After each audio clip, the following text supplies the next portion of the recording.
പുതിയ വീട്ടിലേക്ക് എല്ലാവർക്കും സ്വാഗതം. കഴിഞ്ഞ ദിവസമാണ് എൻ്റെ അടുക്കൽ ഒരു പ്രമേഹ രോഗി വന്നത്. അദ്ദേഹത്തിന് 50 വയസ്സ് പ്രായമുണ്ട്.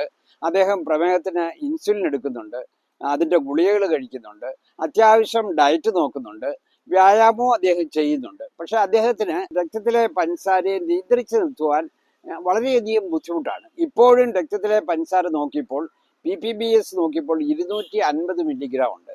ഇതാണ് മിക്ക പ്രമേഹ രോഗികളുടെയും ഇന്നത്തെ സ്ഥിതി. അതായത് മിക്കവർക്കും തങ്ങളുടെ രക്തത്തിലെ പഞ്ചസാരയെ നിയന്ത്രിച്ചു നിർത്തുവാൻ വളരെയധികം ബുദ്ധിമുട്ട് വരുന്നു. ഇങ്ങനെയുള്ള സാഹചര്യത്തിൽ അവർക്ക് വളരെയധികം പ്രയോജനപ്രദമായ ഒരു പുതിയ അറിവാണ് നമ്മൾ ആഹാരശേഷം, പ്രത്യേകിച്ച് ഉച്ചയ്ക്കുള്ള ആഹാരശേഷം നമ്മൾ 10 മിനിറ്റ് നടക്കുകയാണെങ്കിൽ നമ്മൾ രാവിലെ 30 മിനിറ്റ് നടക്കുന്ന അതേ പ്രയോജനം രക്തത്തിലെ പഞ്ചസാരയെ കുറയ്ക്കുന്നതിൽ നമുക്ക് ലഭിക്കുന്നു, അല്ലെ നമ്മുടെ ശരീരത്തിന് ലഭിക്കുന്നു. അതായത് നമ്മുടെ ആഹാരശേഷം ഉടനെ തന്നെ 10 മിനിറ്റ് നടക്കുകയാണെങ്കിൽ നമ്മുടെ രക്തത്തിലെ പഞ്ചസാര 18 മില്ലിഗ്രാം വരെ കുറയ്ക്കാൻ സാധിക്കുന്നു എന്നാണ് പഠനങ്ങൾ സൂചിപ്പിക്കുന്നത്. അതായത് നമ്മൾ ആഹാരശേഷം നടക്കുന്നതിനെ പോസ്റ്റ് മീൽ വാക്കിംഗ് എന്നാണ് ഡോക്ടർമാരെ വിശേഷിപ്പിക്കുന്നത്. നമ്മൾ ഉച്ചക്കത്തെ ഊണ് കഴിഞ്ഞ് നമ്മളിൽ പലരും അല്ലെങ്കിൽ മിക്കവരും വിശ്രമിക്കുകയാണ് ചെയ്യുന്നത്. രണ്ടാമത്തെ കൂട്ടരാകട്ടെ, അവര് ഊണ് കഴിഞ്ഞു കഴിഞ്ഞാൽ ഉടനെ പോയി കിടക്കും. അരമണിക്കൂറോ 1 മണിക്കൂറോ ഒക്കെ ഉറങ്ങുന്ന ആൾക്കാർ ധാരാളമായിട്ടുണ്ട്. അവര് വിശ്രമിക്കുകയോ ഉറങ്ങുകയോ ചെയ്യാതെ അവര് നടക്കുകയാണ് ചെയ്യേണ്ടത്. നമ്മുടെ രക്തത്തിലെ പഞ്ചസാരയെ നിയന്ത്രിച്ചു നിർത്തുവാൻ അത് വളരെയധികം സഹായിക്കും. ആ ഉടനെ എന്ന വാക്ക് നമ്മൾ പ്രത്യേകം ശ്രദ്ധിക്കേണ്ടിയിരിക്കുന്നു. അതായത് ഏത് ആഹാരശേഷമായാലും ഏത് മീലായാലും അത് കഴിച്ചു കഴിഞ്ഞാൽ ഉടനെ തന്നെ നമ്മളൊരു 10 മിനിറ്റ് ചെറിയ ഒരു വാക്കിംഗ് നടത്തുക. അതാണ് ഇതുകൊണ്ട് ഉദ്ദേശിക്കുന്നത്. നമ്മൾ വലിയ വ്യായാമമൊന്നും അല്ല. അത് എങ്ങനെയാണ് ഫലപ്രദമാകുന്നത് എന്നതിനെ പറ്റിയും നമ്മൾ അറിഞ്ഞിരിക്കണം. അതായത് നമ്മുടെ ദഹന പ്രക്രിയ ആരംഭിക്കുന്നത് വായിൽ നിന്നാണ്. ഉമിനീരിനെ പറ്റി നിങ്ങൾക്ക് എല്ലാവർക്കും അറിയാം. ഈ ഉമിനീര് ഏറ്റവും നല്ല ഒരു ദഹന രസമാണ്. അപ്പോൾ നമ്മൾ കഴിക്കുന്ന ആഹാരം, പ്രത്യേകിച്ച് അതിനകത്തെ കാർബോഹൈഡ്രേറ്റ്, വായ്ക്കകത്ത് വെച്ച് തന്നെ ദഹനം ആരംഭിക്കുകയാണ് ചെയ്യുന്നത്.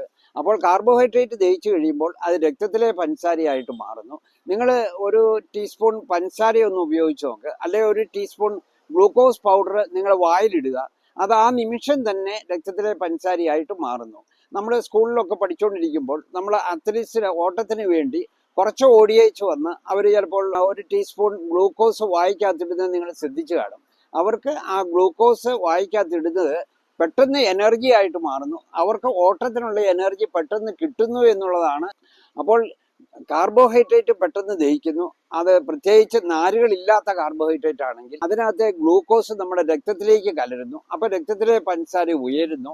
രക്തത്തിലെ പഞ്ചസാര ഉയർന്നു കഴിയുമ്പോൾ നമുക്ക് അതിനെ കോശങ്ങളിലേക്ക് മാറ്റിവിടാൻ വേണ്ടി കൂടുതൽ ഇൻസുലിൻ ഉൽപ്പാദിപ്പിക്കേണ്ടി വരുന്നു. കൂടുതൽ ഇൻസുലിൻ രക്തത്തിലേക്ക് കലരുമ്പോൾ അതിനെ ഹൈപ്പർ ഇൻസുലിനീമിയ എന്നാണ് ഡോക്ടർമാർ വിളിക്കുന്നത്. ഈ ഹൈപ്പർ ഇൻസുലിനീമിയ വന്നു കഴിയുമ്പോൾ അവർക്ക് കൂടുതൽ അമിതമായിട്ട് വണ്ണം ഉണ്ടാകുവാനുള്ള സാധ്യതയുണ്ട്. അവർക്ക് പിന്നീട് ഡയബറ്റീസ് ഉണ്ടാകുവാനുള്ള സാധ്യതയുണ്ട്. അങ്ങനെ പല ആരോഗ്യ പ്രശ്നങ്ങളും ഉണ്ടാകും. അപ്പോൾ അങ്ങനെ ഹൈപ്പർ ഇൻസുലിനീമിയ ഉണ്ടാകാതിരിക്കണമെങ്കിൽ ആഹാരം കഴിച്ചു കഴിഞ്ഞാൽ ഉടനെ തന്നെ നമ്മളൊരു 10 മിനിറ്റ് നടക്കുകയാണെങ്കിൽ ആ ആഹാരം ദഹിച്ച് നമ്മുടെ ശരീരത്തിലേക്ക് പ്രവേശിക്കുന്ന, അല്ലെ രക്തത്തിലേക്ക് പ്രവേശിക്കുന്ന ഗ്ലൂക്കോസ് പെട്ടെന്ന് തന്നെ ഇൻസുലിൻ്റെ സഹായത്തോടെ നമ്മുടെ കോശങ്ങളിലേക്ക് മാറുന്നു. അതായത് രക്തത്തിലെ ഗ്ലൂക്കോസിന്റെ ഉയർച്ചയെ ഒരു പരിധി വരെ നിയന്ത്രിച്ചു നിർത്തുവാൻ അത് വളരെയധികം സഹായിക്കും. നമ്മുടെ രക്തത്തിലെ പഞ്ചസാരയുടെ നിലവാരം ഏറ്റവും കൂടുതൽ നിങ്ങൾക്കറിയാം ഉണ്ടാകുന്നത് PPBS അല്ലെങ്കിൽ ആഹാരം കഴിച്ച 2 മണിക്കൂറിന് ശേഷം നമ്മൾ രക്തം പരിശോധിക്കുമ്പോഴാണ്. അപ്പോൾ രക്തത്തിലെ പഞ്ചസാര ഏറ്റവും ഉയരുന്നത് നമ്മൾ കഴിക്കുന്ന ആഹാരത്തിന് ശേഷമാണ്. അപ്പോൾ ആ ഉയർച്ചയെ ഒരു പരിധി വരെ നിയന്ത്രിക്കുന്നതിന് ആഹാരശേഷം ഉടനെയുള്ള ഈ വാക്കിങ്ങിനെ സഹായിക്കുന്നു.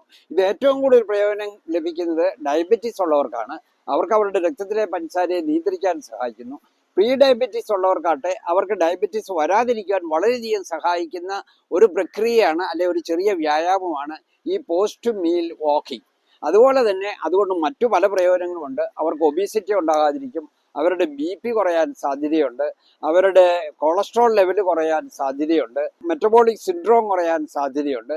അപ്പോൾ ഇങ്ങനെ പല രോഗാവസ്ഥകളെയും നമുക്ക് അകറ്റി നിർത്താനും അല്ലെ നിയന്ത്രിച്ചു നിർത്തുവാനും ഈ ആഹാരശേഷമുള്ള ഉടനെ ഉള്ള നടത്തം നമുക്ക് വളരെയധികം സഹായിക്കുന്നുണ്ട്. ഇത് വളരെയധികം പ്രയോജനപ്പെട്ട ഒരു കാര്യമാണ്. ഇത് നിങ്ങൾ മാക്സിമം ഷെയർ ചെയ്യുക. എല്ലാവർക്കും ഇതിന്റെ പ്രയോജനം കിട്ടട്ടെ. മറ്റൊരു വീഡിയോയുമായി നമുക്ക് വീണ്ടും കാണാം. നന്ദി.